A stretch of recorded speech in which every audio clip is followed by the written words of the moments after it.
Hi friends, நாளைக்கு விடிஞ்சா தீபாவளி. இன்னைக்கு எங்கள் ஏரியாவை பாருங்களேன்.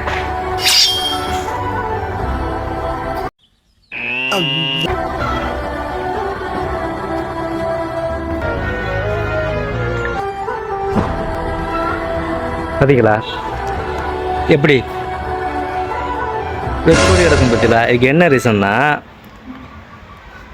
எல்லாமே 5 லோன் 10 லோன் எடுத்து வச்சுட்டு வீட்டில் உட்காந்துருக்கு. இந்த சொசைட்டி பணம் போட்டாங்கல்ல, ஒரு 6000, ஒரு 4500, பெண்களுக்கு ஒரு 4500, மொத்தம் 15000 ரூபா. இந்த 15000 ரூபாயும் கட்டி முடிஞ்சது போக மேற்கொண்டு 1000 ரூபா கட்டணுமா அது கேட்குதுங்க. லோனுக்காரன் வந்து காலையிலே நிற்கிறான். இதான் மீனவர்களோட நிலைமை பாருங்க.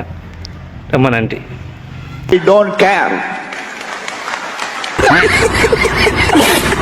நான் மட்டுமல்ல, நீங்கள் ஒவ்வொருவரும் ஐ டோன்ட் கேர் என்று சொல்லி நகர வேண்டும்.